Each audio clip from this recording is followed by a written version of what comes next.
더운 여름, 너무 더워서 답답한 기분을 빨리 떨쳐내고자 거리 한가운데서 물을 쫙 끼얹습니다. 당장은 시원하고 너무 좋죠. 이를 보는 주변 사람도 좋아하고요. 하지만 여분 옷이 없었는데도 즉흥적으로 물을 몸에 끼얹다 보니 나는 꼼짝없이 옷이 마를 때까지 그 자리에 머물러야 합니다. 옷이 다 젖은 상태로 돌아다니면 사람들이 이상하게 쳐다보니까요. 알고 보니 주변에서 웃던 사람은 국세청이었고 시원한 물은 알고 보니 세금이라는 존재였습니다. 국세청 입장에선 참지 말고 더우면 물 막 뿌려버려 하겠죠? 즉흥적인 행동은 세금 폭탄으로 이어질 수 있습니다. 이 영상을 보시고 절세할 수 있는 인사이트를 얻어가시기 바랍니다.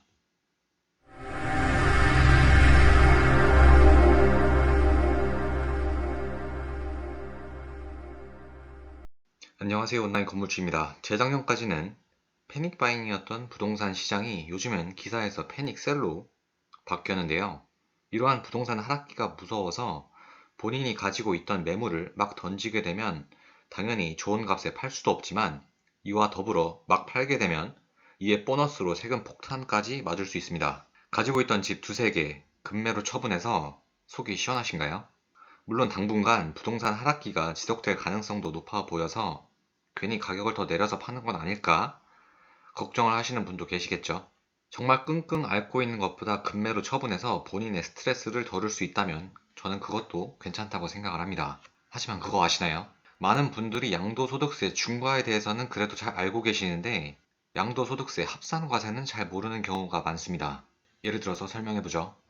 홍길동 씨는 2주택자이고 가지고 있는 2주택을 모두 처분하고 싶어 합니다. 주택 A에 대해서는 양도소득이 8천만 원 발생을 했고 주택 B에 대해서도 양도소득이 8천만 원 발생을 했습니다. 각 주택별로 양도소득세는 기본 공제를 하고 과세표준에 세율을 곱하게 되면 A주택은 양도소득 8천만 원에 대해서 양도소득세 1,338만 원을 내야 하고 B주택도 마찬가지로 양도소득 8천만 원에 대해서 양도소득세 1,338만 원을 내게 됩니다. 그런데 이 주택 A, B를 모두 2023년에 처분을 하게 되면 어떻게 될까요? 각 주택별 양도소득이 8천만 원이니까 두 주택을 합하면 1억 6천이죠.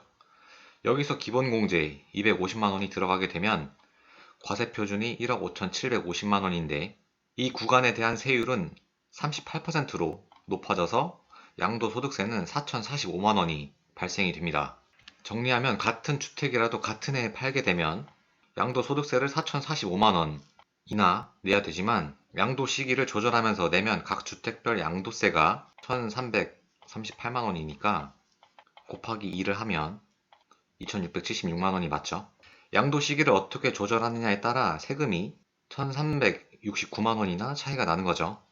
양도소득세만 계산해서 그렇지 양도소득세에 10% 추가로 부과되는 지방소득세까지 합하면 차이는 더 벌어지겠죠. 결론부터 말씀드리면 정말 급한 사정이 아니면 한 해에 여러 물건을 몰아서 양도를 하시면 안 됩니다. 양도소득세 과세 기준일은 매년 1월 1일부터 12월 31일까지입니다. 이 기간 안에 A라는 사람이 주택 두 채를 매도했다면 이를 모두 합산을 합니다. 이것이 바로 양도소득세 합산과세입니다. 같은 연도에 몰아서 파는 거하고 시기별로 나누어서 파는 거하고 세금이 왜 이렇게 차이가 나는 걸까요? 첫 번째 이유는 소득이 올라갈수록 세율도 올라갑니다. 어떻게 보면 당연한 이야기죠. 한 부부를 예시로 들면 한 부부는 맞벌이로 연봉이 각 5천만 원입니다. 그럼 세율이 15% 적용이 되죠. 둘이 합하면 연봉은 1억이지만요. 또 다른 부부는 한 명만 일하고 한 명은 주부입니다. 한 명의 연봉이 1억인 경우 둘의 합산 연봉은 1억이지만 세율은 35%를 적용을 받습니다.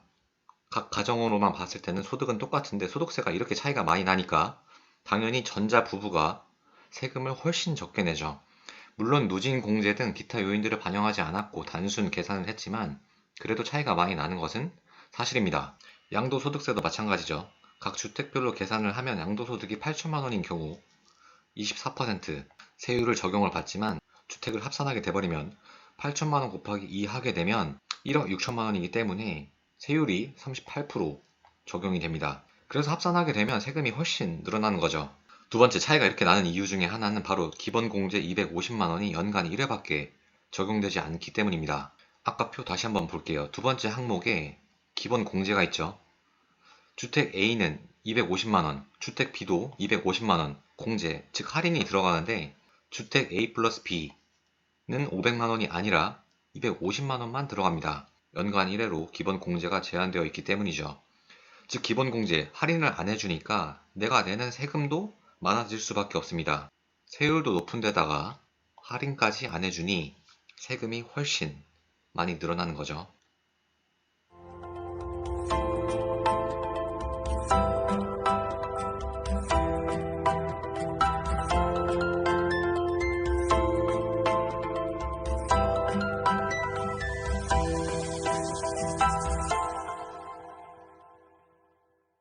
양도소득세 합산과세에 있어 물론 예외 케이스도 있습니다. 부동산을 매수하고 매도하다 보면 양도 차익만 있는 것이 아니라 내가 산 가격보다 오히려 저렴한 가격에 팔게 되는 양도 차손이 발생되는 경우도 있습니다. 예시를 들어볼게요. 홍길동 씨는 2주택자인데 주택 A는 산 가격보다 3천만원 손해보았고 주택 B는 산 가격보다 8천만원 이득을 보았습니다. 영상 거의 처음에 말씀드린 경우는 각 주택, 즉 A, B 주택 모두 양도 차익이 발생된 경우여서 같은 연도에 팔면 양도소득세가 오히려 늘어나서 안 된다고 했지만 이렇게 두 개의 물건 중 하나의 물건이 양도 차손이 발생된 경우에는 양도소득세 합산과세를 적극 이용을 해야 합니다. 왜일까요? 양도소득세는 당연히 양도 차익이 발생했을 때만 냅니다. 손해를 봤는데 세금까지 내면 너무 억울하겠죠? 그렇기 때문에 두 개의 주택 중 하나의 주택은 양도 차익이 발생을 하고 하나는 양도 차손이 발생된 경우 이럴 때 양도소득세 합산과세를 이용하지 않으면 어떻게 될까요? A주택은 손해를 3천만원 보고 2022년도에 양도를 하게 되면 이에 대한 양도소득세는 없습니다. B주택은 8천만원 이득을 보고 2023년도에 양도를 하게 되면 B주택에 대한 양도소득세는 1338만원입니다. A, B주택을 처분하면서 내가 부담하는 양도소득세는 0원 플러스 1338만원 하면 1338만원이죠. 반대로 이번에는 양도소득세 합산과세를 이용을 해볼게요. 즉 같은 연도에 두 개의 주택을 모두 처분을 한다는 겁니다. 조건은 동일하죠. A주택은 마이너스 3천만원, B주택은 플러스 8천만원 양도소득이 발생을 했습니다. 이 A, B주택을 모두 2023년에 처분을 하게 되면 이를 합산하여 8천만원 빼기 3천만원을 하게 되면 내가 2023년도에 발생한 양도소득은 플러스 5천만원이죠. 이 5천만원에 대한 양도소득세는 678만원입니다. 즉 양도소득세 합산과세를 이용하면서 내가 부담한 양도소득세는 678만원이죠. 정리하면 특정 물건의 양도차손이 발생된 경우 양도소득세 합산과세를 이용하지 않게 되면 1338만원의 양도소득세를 부담을 하지만 양도소득세 합산과세를 이용을 하면 678만원이죠. 차익은 660만원으로 이 방법을 아냐 모르냐에 따라 660만원의 세금을 추가 부담하냐 아니냐가 결정이 됩니다. 그렇기 때문에 특정 주택을 손해보고 양도하는 경우가 발생을 한다면 차라리 전략적으로 두 채 이상을 매도함으로써 다른 하나에서 나오는 양도소득을 줄이는 것도 좋은 절세 방법 중에 하나입니다. 양도소득세 합산과세에 대해 알아보았는데요. 케이스별 양도소득세 합산과세를 이용하는 것이 좋은지 아닌지를 알아보았습니다. 하지만 추가적으로 주의해야 할 사항이 있습니다. 첫 번째는 양도차손은 같은 해 발생한 양도차익에서만 차감을 하지 즉 다음 해로 이월하여 공제되지 않습니다. 두 번째, 양도차손은 개인별로 통산되므로 가족 명의의 양도차익에 대해서 차감할 수 없습니다. 즉 내 명의의 A주택은 양도차익이 발생을 했고 내 배우자 명의의 B주택은 양도차손이 발생이 됐으면 이를 통산할 수가 없다는 겁니다. 양도차손은 개인별로 통산되기 때문이죠.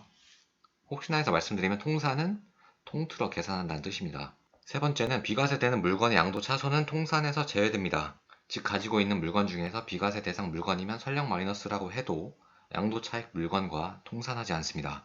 유치원에 다니는 자녀가 준비물로 물고기를 달라고 아빠에게 말을 했습니다. 어떤 아빠는 이를 듣고 민물고기를 준비를 했는데 그 아이가 유치원에 가보니까 본인만 민물고기를 가져왔습니다.